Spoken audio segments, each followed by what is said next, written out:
Kasih karunia dan damai sejahtera dari Allah Bapa kita dan dari Tuhan Yesus Kristus menyertai kamu. Amin. Firman Tuhan tertulis dalam 2 Samuel 7 ayat 1-3. Ketika raja telah menetap di rumahnya dan Tuhan telah mengaruniakan keamanan kepadanya terhadap semua musuhnya di sekeliling, berkatalah raja kepada Nabi Nathan, "Lihatlah, aku ini diam dalam rumah dari kayu aras, padahal tabut Allah diam di bawah tenda." Lalu berkatalah Nathan kepada raja, "Baik, lakukanlah segala sesuatu yang dikandung hatimu, sebab Tuhan menyertai engkau." Saudara yang dikasihi dalam nama Tuhan kita Yesus Kristus, Daud adalah raja yang dipilih dan ditetapkan Tuhan atas Israel.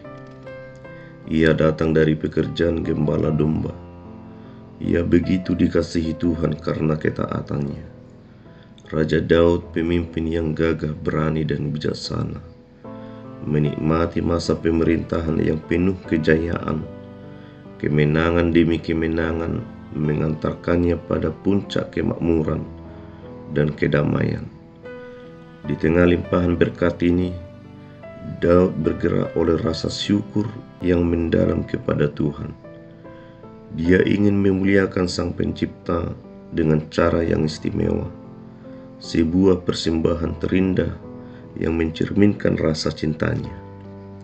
Muncullah ide cemerlang dalam benak Daud, membangun sebuah rumah permanen bagi Tuhan, bait suci yang kokoh dan megah, simbol keagungan dan kemuliaannya. Rencana ini pun disampaikannya kepada Nabi Nathan, hamba Tuhan yang terpercaya. Nathan dengan bijaksana menyampaikan jawaban Tuhan yang tak terduga. Bukan persetujuan atas keinginan Daud, melainkan sebuah janji yang jauh lebih agung. "Bukan engkau yang akan membangun rumah bagiku," firman Tuhan melalui Nathan, "tetapi akulah yang akan membangun rumah bagimu." Daud tercengang. Keinginannya yang murni untuk memuliakan Tuhan justru dibalas dengan janji yang berbeda. Janji Tuhan kepada Daud meliputi keamanan dari musuh, kekokohan kerajaan Daud, janji keturunan Salomo sebagai pendiri rumah Tuhan. Keturunan Daud itu akan menjadi anak Allah, dan Allah akan menjadi bapaknya. Dan atas keturunan Daud itu, kasih Tuhan tidak akan pernah hilang. Berbagai janji Tuhan merupakan kasih setianya, baik kepada Daud yang setia maupun atas keturunan Daud. Inilah janji besar yang diterima Daud. Daud bukanlah manusia yang sempurna. Dia memiliki banyak dosa dan kesalahan, bahkan dosa yang boleh dikatakan tidak ringan. Di atas semua dosa dan kesalahannya itu, Daud setia mengikut Tuhan dan senantiasa mau kembali kepada Tuhan dengan taat. Daud mempunyai hati yang senantiasa terpaut kepada Tuhan. Daud mau menerima teguran Tuhan atas dosanya. Ia segera berlutut dan merendahkan diri serendah-rendahnya di hadapan Tuhan. Itulah yang membuat Tuhan mengasihi Daud.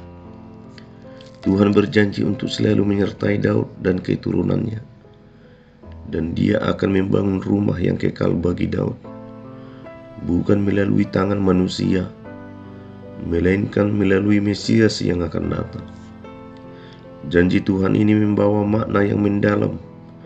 Di tengah keinginannya untuk membangun bait suci secara fisik, Daud diingatkan bahwa rencana Tuhan jauh lebih besar dan kekal. Dia tidak membutuhkan bangunan buatan manusia, karena Dia sendirilah bait suci sejati bagi umatnya. Kisah Daud dan janji Tuhan ini menjadi pengingat bagi kita semua di tengah berbagai keinginan dan rencana kita. Tuhan selalu memiliki rencana yang jauh lebih besar dan sempurna. Dia tidak selalu mengabulkan keinginan kita dengan cara yang kita bayangkan, namun janjinya selalu setia dan kekal. Janji Tuhan kepada Daud menunjuk pada kedatangan Yesus Kristus, Mesias yang dijanjikannya.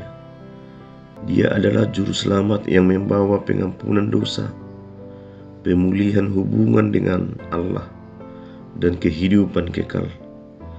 Janji ini menjadi sumber pengharapan dan penghiburan bagi umat manusia di sepanjang zaman. Hal yang sama juga akan diberikan Tuhan kepada siapa saja yang berbuat salah, namun siapa hatinya selalu terpaut dan kembali kepada Tuhan akan mendapatkan pengampunan dari Tuhan. Tuhan menghargai hati yang mau bertobat. Kita pun tidak sempurna, penuh kekurangan, serta sering terjatuh ke dalam dosa dan kesalahan. Akan tetapi marilah kita mengikuti teladan ketaatan Daud, yaitu dengan selalu mau bertobat dan kembali kepada Tuhan untuk terus berbakti dan menyembahnya. Tuhan pun berjanji akan memberkati setiap anaknya yang hatinya senantiasa berpaut kepadanya dan mengasihinya dengan segenap jiwanya. Tabut Allah sebagai simbol kehadiran Allah melampaui kehadiran Allah di dalam hati kita. Allah hadir dalam hati kita bagi orang yang membuka hati dan hidup kudus di hadapan Allah dan memegang teguh janji yang Tuhan berikan. Oleh sebab itu, marilah kita terus berpegang teguh pada janji-janji Tuhan, menanti dengan penuh pengharapan penggenapannya dalam Yesus Kristus. Dia adalah bait suci yang sejati yang telah dibangun Allah untuk kita, tempat di mana kita dapat bertemu dengannya dan mengalami kasih-Nya yang kekal. Amin. Thank you for watching.